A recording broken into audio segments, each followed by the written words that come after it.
जिस प्रकार नमक के बिना भोजन अधूरा है, संगीत के बिना गायिका अधूरी है, रंगों के बिना इंद्रधनुष अधूरा है, उसी प्रकार मंगलमय मंगलाचरण के बिना आज की सभा का शुभारंभ अधूरा है।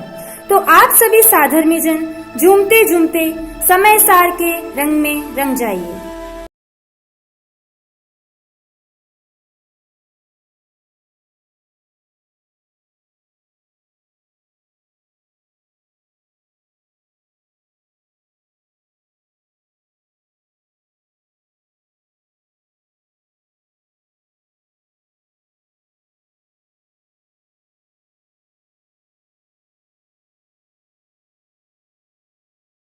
मंत्र नमोकारा है जीतना प्यारा, है जीतना प्यारा। जिसने भी जाप किया भव से पार उतारा। नमो अरिहंताणं नमो सिद्धाणं नमो आर्याणं नमो वज्रायाणं नमो लोय सब साहुणम्। ये मंत्र नमोकारा है जीतना प्यारा। जिसने भी जाप किया भव से पार उतारा। नमो अरिहंताणं नमो सिद्धाणं नमो आर्याणं नमो वज्रायाणं।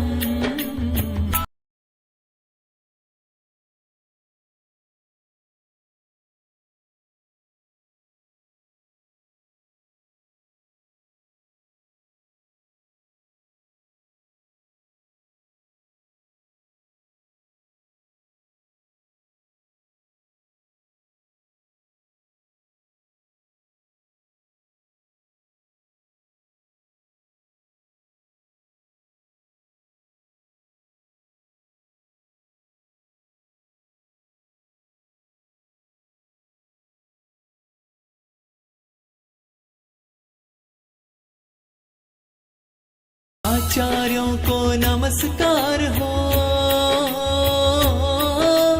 आचार्यों को नमस्कार हो। जो है ज्ञानी ध्यानी, फिर है नमन उपाध्यायों को जो बाचे जिनवाणी। नमस्कार हो सर्व साधु को, सहे उपसर्ग जो भारी। ज्ञान ध्यान और तप करते हैं जन जन के हितकारी। नमो अरिहंताणं नमो सिद्धाणं नमो आर्याणं नमो वज्रायाणं नमो लोय सब साहुणम्। श्रावकों का नहीं मुनियों का है, समय सार ग्रंथ मात्र तपस्वियों का है। श्रावकों का नहीं मुनियों का है, समय सार ग्रंथ मात्र तपस्वियों का है। श्रावकों का नहीं मुनियों का है, समय सार ग्रंथ मात्र तपस्वियों का है। अरे यह क्या हो रहा है? यह किस चीज की नारेबाजी चल रही है? क्या आप सभी को पता है ये क्या हो रहा है? नहीं पता ना? मुझे भी नहीं पता। रुको रुको, मैं अभी अपने भैया से पूछती हूँ। भैया, ओ भैया। हाँ, ये क्या हो रहा है? अरे व्यक्ति, ये लोग कह रहे हैं कि समय सार ग्रंथ मुनियों का ग्रंथ है, इसे हम गृहस्थ नहीं समझ सकते। हाँ भैया, ये सब सही ही तो कह रहे हैं। ये समय सार ग्रंथ तो मेरी समझ के परे है। इसमें तो कोई उदाहरण है ही नहीं, केवल आत्मा ही आत्मा के गीत गाए हैं। तो इसे हम सामान्य ग्रंथ कैसे समझ पाएंगे? नहीं बहन, ऐसा नहीं है। यह महान ग्रंथ तो अशरीरी होने का ग्रंथ है। कौन कहता है इसमें उदाहरण नहीं है? इसमें तो अनेकों दृष्टांतों के माध्यम से सिद्धांतों को समझाया गया है। अच्छा चलो व्यक्ति, आज मैं तुम्हें आत्मा का सार, समय सार की झांकी दिखाता हूँ।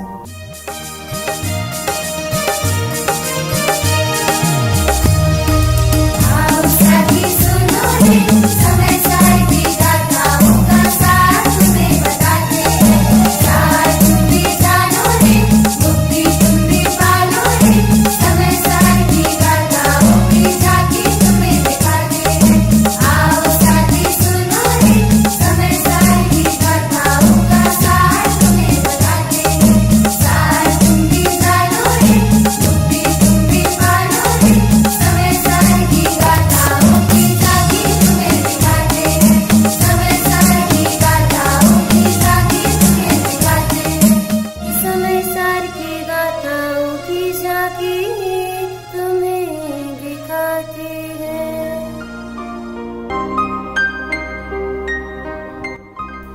अब इस नाटिका को प्रारंभ करते हुए चलते हैं पहली झांकी पूर्व रंग अधिकार की ओर। तो आइए देखते हैं पहली झांकी को।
हे प्रभु, ये कैसी दुविधा है।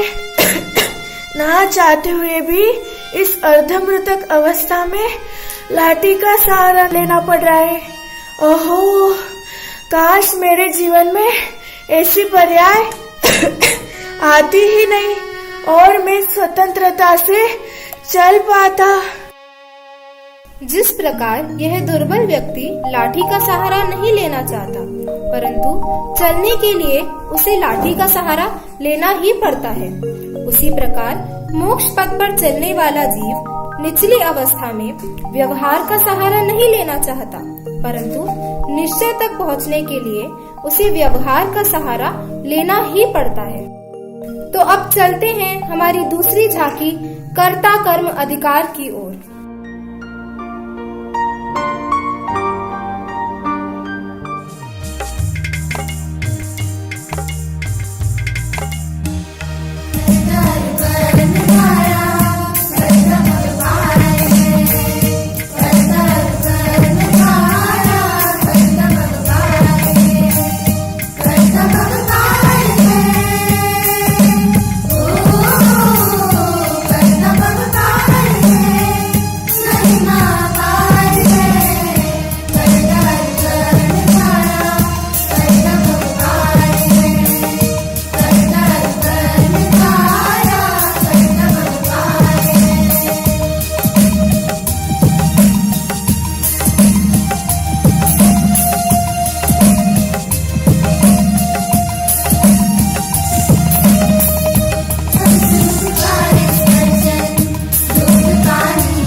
अरे ये हंस क्या कर रहा है?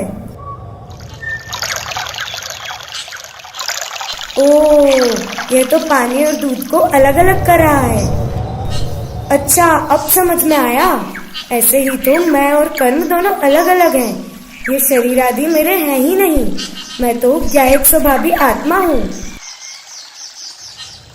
देहादि मेरे कुछ नहीं, मैं एक ज्ञायक बाहु। कर्मादि मेरे कुछ नहीं, मैं एक ज्ञायक बाहु। मैं एक ज्ञायक बाहु। अब चलते हैं हम पुण्य पाप अधिकार की ओर।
हे प्रभु, आज मैं यह कैसा नीच कार्य कर रहा हूँ?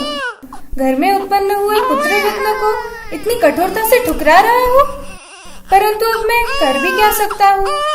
इन दोनों पुत्रों को एक साथ पाल पोस कर बड़ा कर सकूं, इतना धनी तो मैं हूँ ही नहीं। एक काम करता हूँ, इसको यही छोड़ देता हूँ। यदि इसका भाग्य अच्छा हुआ तो इसे अच्छा घर मिल ही जाएगा।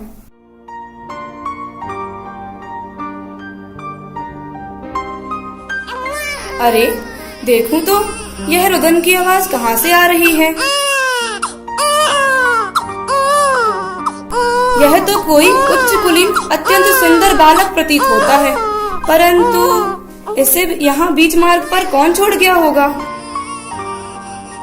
कोई है यहाँ पर? अब मैं क्या करूं? अहो भाग्य मेरे, मुझ जैसे पुत्रहीन व्यक्ति के लिए यह तो परम सौभाग्य का अवसर है। इसको घर ले जाकर मैं पुत्रवत पालूंगा।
इसलिए आचार्य देव कहते हैं कि जिस तरह किसी शूद्रा के उदर से प्रसूत युगल पुत्र में से संयोगवश एक पुत्र ब्राह्मण के घर पहुंच जाने से वह बालक मदिरा आदि असेव्य पदार्थों का सेवन नहीं करता एवं शूद्रा के घर रहने वाला पुत्र शान से मदिरा का सेवन करता है, यह अंतर होते हुए भी वस्तुतः पुत्र तो दोनों ही शूद्रा के हैं एवं किसी भी सज्जन द्वारा शूद्रा पुत्र के रूप में ज्ञात हो जाने पर भले ही वह ब्राह्मण के घर निवास कर रहा हो, मदिरा सेवन नहीं कर रहा हो, परंतु ग्रहणीय नहीं हो सकता। उसी तरह एक ही वेदनीय कर्म के दोनों पुत्र हैं जिन्हें पुण्य पाप के रूप में जाना जाता है।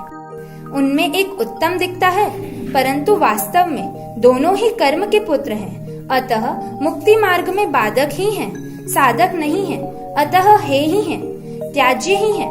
इसलिए यहाँ कहते हैं कि इस संसार में भ्रमण कराने वाले बंधनों को तोड़कर अबंध मुक्ति मार्ग में चलना चाहिए।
मुझे तो ये पहले से ही ज्ञात था कि मैं ही जीतूंगा। आखिर मैं राजा जो हूँ।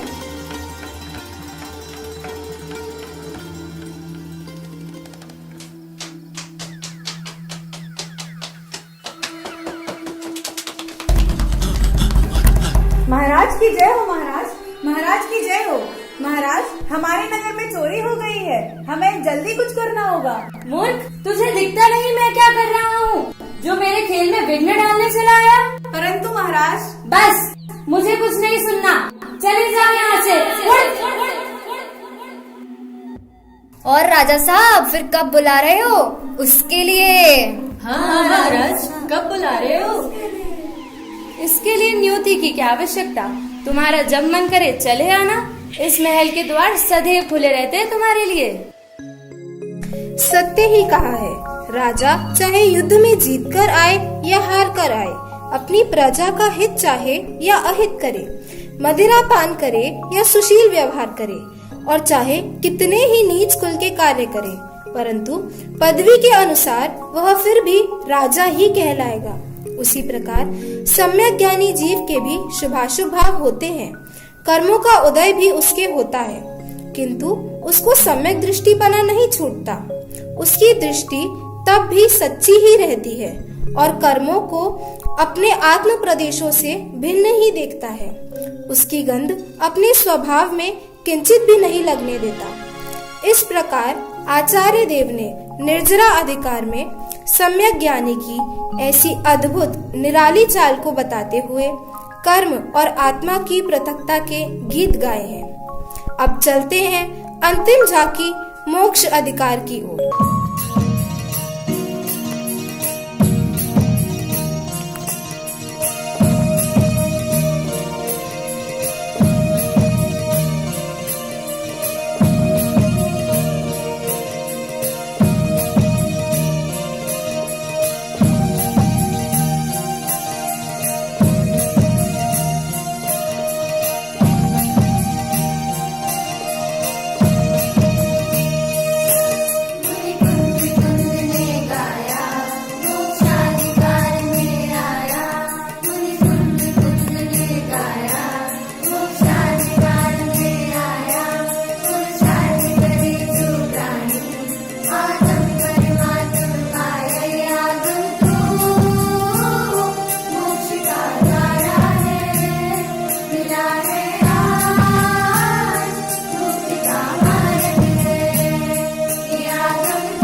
हे भगवान, ये कैसा बंधन है, कैसे छूटूं मैं इस पीड़ा से।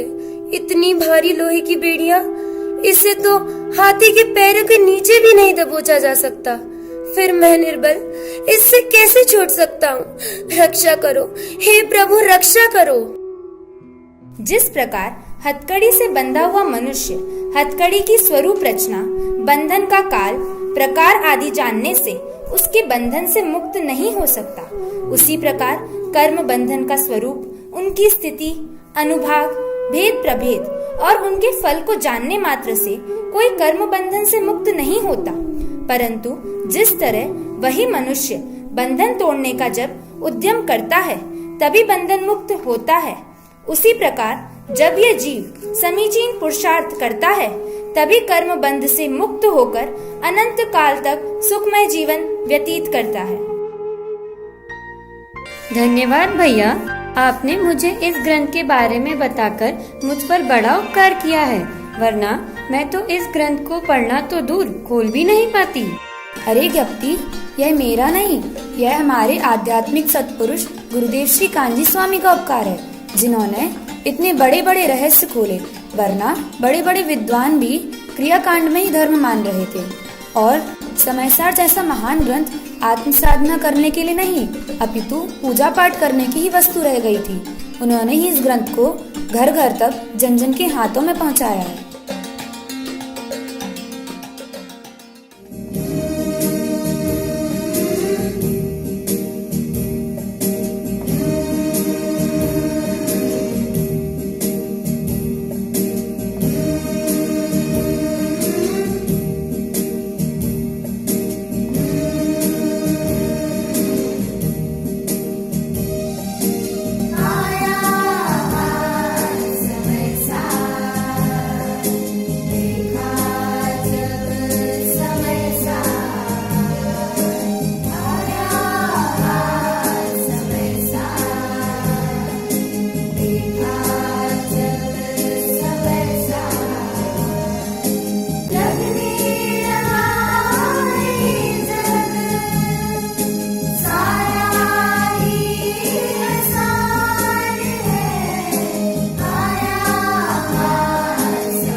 भव्य जीवों, आप सभी ने आत्मा का सार समय सार नामक हमारी इस प्रस्तुति को देखा और हम आशा करते हैं कि आप सभी ने उसे अवश्य ही सराहा भी होगा।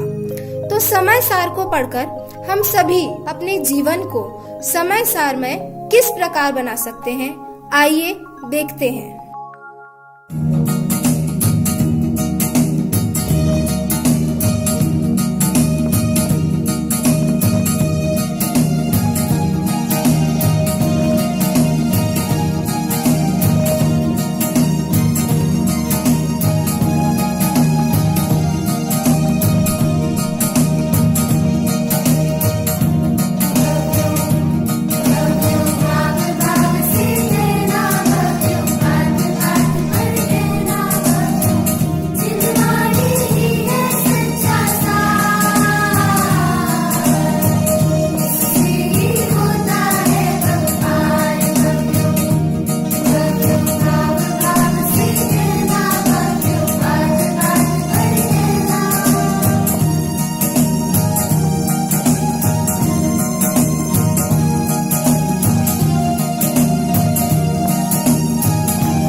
पूज्य गुरुदेव श्री द्वारा प्राप्त तत्व ज्ञान को जीवन के अंत तक समय सार में जीवन करने के लिए ही मैं आपका समय लेने वाला हूँ। ये जो बालिकाएं आप देख रहे हैं, मैंने पहले ही कहा है 8वीं कक्षा से लेके शास्त्री में पढ़ रही बालिकाएं हैं और आप सब लोगों को बिल्कुल ध्यान देकर सुनिए। बहुत इम्पोर्टेंट बात मैं आपको कहने जा रहा हूँ, बहुत इम्पोर्टेंट बात कहने जा रहा हूँ। पूज्य गुरुदेव श्री के स्वाध्याय से हम कई बार सुनते हैं कि बहु पुण्य पुंज प्रसंग से शुभ देह मानव का मिला। श्रीमद जी ने कौन से साल में लिखा था? 16वें साल में लिखा था। हम तो श्रीमद जी गुरुदेव इनकी तुलना तो नहीं कर सकते, लेकिन उनके पथानुगामी तो हो ही सकते हैं। तो इस नाटक की जो रचना है, इसका लेखन है, इसका थीम है, ये किसी और ने नहीं लिखा है, हमारे 12th स्टैंडर्ड में मतलब वरिष्ठ उपाध्याय में पढ़ने वाली बालिकाओं ने ये थीम लिखी है और इसको पूरे शाश्वत धाम में बिल्कुल जान लगाकर आपके सामने प्रस्तुत किया है।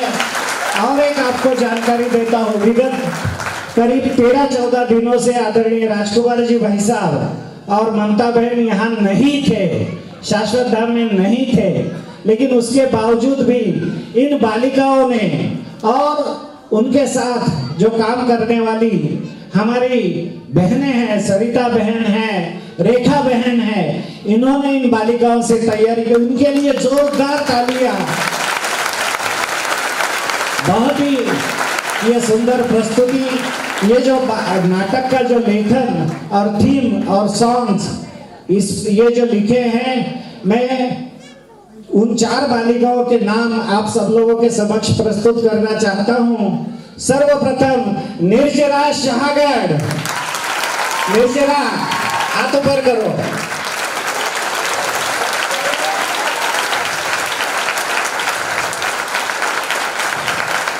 दूसरी बालिका है श्रुति मुंबई, शाश्वत श्रुति मुंबई हमारे बीच अभी नहीं है। तीसरी बालिका अनन्या मेरठ, अनन्या भी अभी किसी कारणवश इस कार्यक्रम में सम्मिलित नहीं हो पाई है। और चौथी last but not the least विदेही दिल्ली, बहुत विदेही को आपने YouTube पर कई बार देखा होगा। आदरणीय संदीप जी भाई साहब की ये सुपुत्री है, जो आत्मार्थी ट्रस्ट में संदीप जी भाई साहब है, उनकी सुपुत्री विदेही यहाँ पढ़ती है 12th स्टैंडर्ड। और ये जो विदेही और अनन्या है, मैं आप सब लोगों को बताता हूँ कि जैन दर्शन के लिए हमको बहुत आंख अभी खोलनी चाहिए। ये जो बालिकाएं हैं CBSE ICSE में लास्ट ईयर की, ये जो 12th स्टैंडर्ड की बालिकाओं ने ये नाटक जो लिखा है, उनमें से जो हमने 15 बालिकाओं का चयन किया था, उसमें से 10 बालिकाएं 90% अप से CBSE में आई, CBSE ICSE में पढ़ी हुई। कुछ बालिकाएं 95, कुछ बालिकाएं 97.5% से, और उन्होंने जैन दर्शन अपने करियर के लिए चुना है, क्योंकि वो उसी में अपना करियर मानती है कि जैन दर्शन का स्वाध्याय और जैन दर्शन का अध्ययन ही हमारा करियर है। और अभी last but not the least, इन बालिकाओं के साथ जिन्होंने बिल्कुल अथक परिश्रम के साथ काम किया है, हम 2013 में हमने शाश्वत धाम प्रारंभ किया था। मैंने कल कहा था, एक किराए के मकान में हम अहमदाबाद से या बड़ौदा से जब आते हैं, सिटी में एंटर करते हैं, तब सिटी में एंटर करने से सेक्टर 11 आता है, वहां पर विजया बैंक के ऊपर 2 फ्लैट में ये बालिका संस्कार संस्थान प्रारंभ हुआ था। और उस वक्त ये बालिकाएं आलोक संस्थान करके एक स्कूल है, उस आलोक संस्थान में पढ़ने जाती थी। देखिए, हमारा किसी भी व्यक्ति किसी भी संस्था के साथ जब एक जुड़ाव हो जाता है तो कितना मतलब फेविकॉल का जोड़ जिसको कह सकते हैं, जैसा आप लोगों के साथ आज हमारा जोड़ हो गया है, उसी तरह से जोड़ हमारा आलोक संस्थान। उसके बाद जब हम यहाँ शिफ्ट हो गए, क्योंकि डिस्टेंस के कारण हम आलोक संस्थान में बालिकाओं को नहीं भेज सकते थे, तो हम बालिकाओं को अभी MDS CBSE इंग्लिश मीडियम में भेजते हैं। लेकिन उस वक्त 2013 से इन बालिकाओं को संगीत की शिक्षा देने वाले जो शिक्षक हैं आदरणीय मनमोहन जी भाई साहब, वो अभी भी शाश्वत धाम से जुड़े। जोरदार तालियों से स्वागत करते हैं आदरणीय मनमोहन जी भाई साहब का। इस पूरे नाटक का इन्होंने डायरेक्शन में भी हेल्प की। कल जो आपने टीजर देखा वो भी सर ने बनाया हुआ था, और इसका पूरा ऑडियो रिकॉर्डिंग बच्चों को स्टूडियो में ले जाकर ऑडियो रिकॉर्डिंग, म्यूजिक, कंपोजिंग सब करते हुए सर आपका बहुत बहुत धन्यवाद।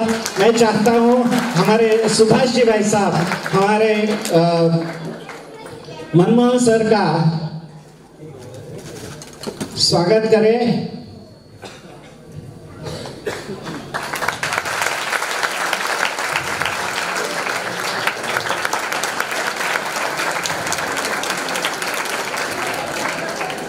सर इस अवसर पर कुछ कहना चाहते हैं? 1 मिनट में सर को माइक देता हूँ। जय जिनेंद्र। शब्द कम है, ये जो पीछे खड़े हैं सारी मेहनत इन बालिकाओं की, बच्चियों की है, लेकिन मैं आज यहाँ पे शाश्वत धाम के जो राजकुमार जी हैं, ममता मैम हैं, अजीत जी हैं, जो ये यहाँ पे जो इनका पोषण कर रहे हैं ना, ये पोषण पूरे विश्व में फैलेगा, ये मैं उम्मीद नहीं करता हूँ, पूरी तरह से विश्वास व्यक्त करता हूँ। आज मेहनत करने में इन बच्चियों ने जो कुछ भी किया, मैं कुछ नहीं हूँ, मैं तो एक सहयोग मात्र था। और अगर वास्तव में इन बच्चियों को तैयार करने वाली बच्चियाँ, जिसमें मैं 3 जिनको मैं देख रहा हूँ, शालिनी है, अनन्या है, विदयी है, इन्होंने इन बच्चों को ट्रेन किया। मैं टेक्निकल सब देखता हूँ, ऑडियो विजुअल सारा कंप्लीट। मैं भी परसों के दिन भी था, उस दिन भी ये बच्चियाँ laptop, projector, everything they are operating. So मैं इनको नमन करता हूँ कि आप यहाँ पे जो शिक्षा प्राप्त कर रहे हैं शाश्वत धाम में, तो ये आपके जीवन में बहुत उज्जवल भविष्य है। आप जो अहमदाबाद से हैं, उदयपुर नगरी में मैं आपका स्वागत भी करता हूँ, जिलों की नगरी में। आप इसी तरह से जुड़े रहें और इन बच्चों को आशीर्वाद दें, ये खूब आगे बढ़े। बहुत बहुत धन्यवाद। अभी जो इतना अच्छा ज्ञानवर्धक और जिसको एक धार्मिक सांस्कृतिक कार्यक्रम कैसे प्रस्तुत किया जाता है, वो हमें जरूर ये शाश्वत धाम की बालाओं के पास से सीखना पड़ेगा कि कैसे होता है और कैसे उसका डायरेक्शंस होता है, कैसे म्यूजिक होता है, कैसे डायलॉग डिलीवरी होता है, वो भी ये सर के पास से हमें सीखना पड़ेगा। मगर आज एक स्पेशल प्राइज देना चाहता हूँ एक्शन के लिए, जिसके पास से हालांकि उसको अनुसरण तो नहीं करना चाहिए जो एक्टर था, मगर एक ड्रामा के रूप में अगर देखने को जाए तो कैसे एक्शन की जाती है, वो हम आसी जबलपुर के पास एक बार एक्शन रिप्ले करवाएंगे। चलिए हम अभी प्रारंभ करते हैं इंट्रोडक्शन के लिए। जय बोलो 24 भगवान की। शाश्वत शालिनी जैन, शास्त्री अंतिम वर्ष। शाश्वत विधेयी जैन, वरिष्ठ उपाध्याय, क्लास 12 दिल्ली। शाश्वत अनुष्का जैन, क्लास 12 झालावाड़ राजस्थान। शाश्वत आसिका जैन, क्लास 11 अभाना मध्य प्रदेश। शाश्वत आशी जैन, जबलपुर, शास्त्री अंतिम वर्ष। शाश्वत अनुभूति जैन, बिहारा, शास्त्री अंतिम वर्ष। शाश्वत रिया जैन, कनिष्ठ उपाध्याय, मध्य प्रदेश बक्सर। शाश्वत विशुद्धि जैन, कक्षा 8वीं, मध्य प्रदेश बक्सर। शाश्वत मानसी जैन, इंदौर, क्लास 12। शाश्वत कक्षा 8वीं, कोटा। शाश्वत आद्या गायक, क्लास 1, बांसवाड़ा। शाश्वत सिद्धि जैन, कक्षा 9वीं, झांसी। शाश्वत विधि जैन, क्लास 12, वरिष्ठ उपाध्याय, पुनियादाना। शाश्वत निशा जैन, संग्रह, महाराष्ट्र, क्लास 8। शाश्वत आर्या जैन, क्लास 8, बांसवाड़ा, राजस्थान। शाश्वत विशुद्धि जैन, सनावत, MP, क्लास 8। शाश्वत प्रिया जैन, कक्षा 8, सोनभद्र। शाश्वत आयुषी जैन, द्वारा, मध्य प्रदेश। शाश्वत निर्जरा जैन, शाहगढ़, MP, क्लास 12। शाश्वत आर्या जैन, कनिष्ठ उपाध्याय, कलिंजरा। शाश्वत निहारिका जैन, बक्सवाहा, MP। शाश्वत वृष्टि जैन, क्लास 12, बक्सवाहा, MP। शाश्वत प्रतीति जैन, नातेपुते, महाराष्ट्र, क्लास 8। शाश्वत अनुचिता जैन, क्लास 9, ग्वालियर, MP। शाश्वत छवि जैन, पाठशाला, राजस्थान, कनिष्ठ उपाध्याय। शाश्वत दृष्टि जैन, कनिष्ठ उपाध्याय, सागर, MP। शाश्वत बोधी जैन, क्लास 11, पाठशाला, राजस्थान। शाश्वत रिमी जैन, हरियाणा, शास्त्री अंतिम वर्ष। शाश्वत प्रज्ञा जैन, क्लास 11, पंडुआ। शाश्वत रिद्धि जैन कनिष्ठ उपाध्याय मेहरौली। शाश्वत आस्था जैन क्लास 8 कोटेरा गबू। शाश्वत गरिमा जैन कनिष्ठ उपाध्याय अभाना मध्य प्रदेश। शाश्वत सस्ती सिंगई क्लास 12 फ्रॉम सागर। शाश्वत जिया जैन क्लास 12 छिंदवाड़ा MP। शाश्वत साक्षी जैन शास्त्री प्रथम वर्ष महाराष्ट्र अकोला। शाश्वत आस्था जैन ग्वालियर MP कक्षा 9।